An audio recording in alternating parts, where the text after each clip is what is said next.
Hi guys, welcome back to the channel.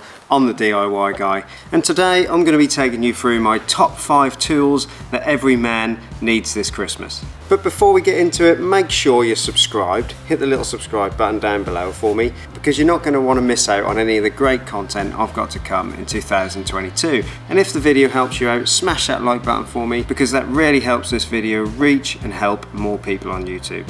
So I'm going to pick out 5 tools that will give you a variety of uses for your DIY jobs at home, and that way you won't need to buy one of everything.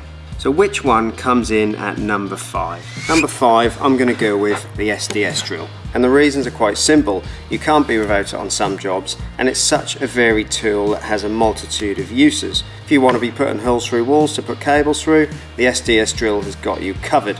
And if you want to scrape off them old bathroom tiles, it's got you covered there. And with its useful hammer action, busting up concrete, or pretty much anything else for that matter, is no problem for a hammer drill. Now, as you can tell, I'm a bit of a Dewalt fanboy, but there's loads of different ones of these on the market.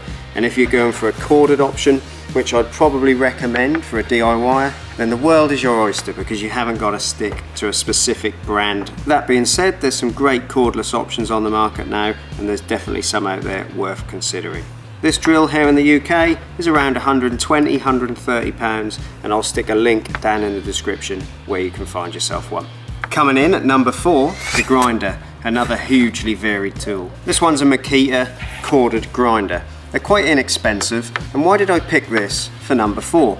The reason again is its versatility. It can get you out of a muddle in most situations around the house, or professional use as well. So what are a grinder's best functions? So in here at the moment I've got my diamond disc for cutting tiles, and again, being such a versatile tool, that can save you a lot of money on buying a separate tile cutter for them little tiling jobs around the house. There's also discs to cut concrete or chase out walls and things like that. Then you have a simple grinding disc. I like to use these thicker ones for rubbing down sharp edges and filing down metal. The most common disc people use, however, is the cutting disc, and of course for cutting metal, these are inexpensive, fast, and sometimes you just can't beat them. I like to go for a corded grinder, mostly because they're inexpensive and I do abuse them when I'm working. They tend to get thrown around quite a lot. That being said, you can get some really good corded ones now, but again, you'll need to consider that you need to go with a specific brand so that you don't waste money on lots of different batteries. So I definitely recommend adding a grinder to your collection. This one's only around £60, and I'll stick a link down in the description. Coming in at a highly contested number 3, the circular saw. First of all, which one should you pick? These days with cordless technology, if you can get a good cordless one, I definitely recommend them. So let's lose the old corded option, but if you do want the ability to go for a different brand and probably a cheaper price point, there's plenty of corded options out there that'll do the job just fine. So let's talk about cordless circular saw. With today's technology, it's a really versatile tool. What you do need to consider if you're going for a cordless circular saw is that you start to buy a certain brand. So for me, I use Dewalt. I have 6 or 7 Dewalt batteries that I can interchange between all my tools. The tool has a lot of varied functions, such as miter or angle cuts. You simply unlock it and you can cut at an angle. You can also use it to plunge cut. So for example, if you lift the guard, you can plunge down into a piece of wood, and you can unlock a lot of these saws to give you different depths of cut.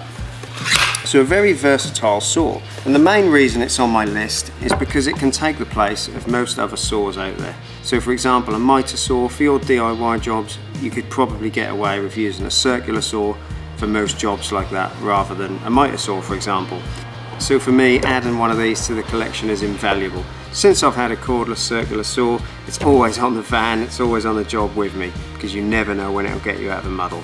So this Dewalt circular saw, body only, that meaning without the battery, you can get it for around £120, £110 here in the UK, depending where you buy it from. And I'll stick a link to where you can buy one down in the description. Now it gets very difficult to pick, but coming in second place, the Multitool, or as some people call it, the oscillating saw. Now this is a 230 volt corded version, but you can get cordless versions as well. But I have used some of the leading brand cordless versions, and in my opinion they just don't cut the mustard. So the reason this comes in at number 2 is because of its hugely versatile uses. I would definitely recommend this Dewalt one. It's a fantastic tool. I've put it through joists, I've put it through many floors, I've put it through metal bolts. It has been absolutely abused for the last 2 years and it's never let me down. So I definitely recommend this, and that is why I'd recommend it over the cordless version, because the cordless versions don't have the same versatility. They just aren't as powerful and they can let you down, whereas the corded versions definitely give you that extra bit of power. So this is one of the tools, in my opinion, you can't really substitute for a cordless. But that is just my opinion. Drop me a comment if you disagree. So what can you use one of these for? You can get a variety of different blades and attachments that'll plunge or cut into so many different surfaces and get you out of a muddle where no other tool really can.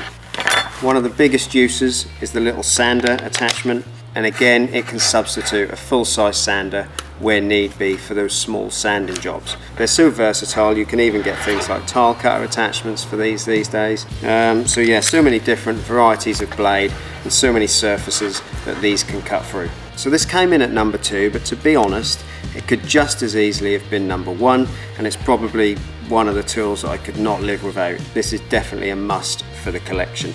It's around £100, £110 here in the UK, and I'll put a link down in the description so you can grab yourself one. And number 1, the first tool that you should have in your kit, of course, it's the combi drill. Now why did I pick a simple combi drill at number 1? Well, first of all, this is not just any combi drill, it's an absolute beast. Now there's so many out there on the market, and again, if you're already invested in a specific brand like maybe Makita, Milwaukee, Bosch, any of those, then obviously you ain't going to go out and change your brand. Well, you're probably not anyway. This is the DCD 985. I've had this for 4 years now. You can tell how beat up this thing is. I mean, I've dropped it, I've abused it. I've actually had it where it's smoking and red hot, and I've had to actually let it cool down and come back to it, but it still works perfectly today. So I definitely recommend a Dewalt combi drill, but combi drills in general should really be number 1 on your list just because of their versatility. You want to drill wood, plastic, metal, concrete, brick, anything, you name it, these will do it. But I would recommend that you get a good one. Make sure you make the right purchase and that you grab a good one. This one's around £180 still here in the UK, but it is one of the better models. And I'll drop a link down below in the description where you can buy one. So drop me a comment down below and let me know if there's anything that you think I've missed off the list that should have made the top 5. So if this video helped you out, drop it a like, because that helps it reach more people on YouTube, and make sure you're subscribed because you're not going to want to miss out on any of the content coming next year. I'm the DIY guy, thanks for watching as always, and I'll see you guys in the next one.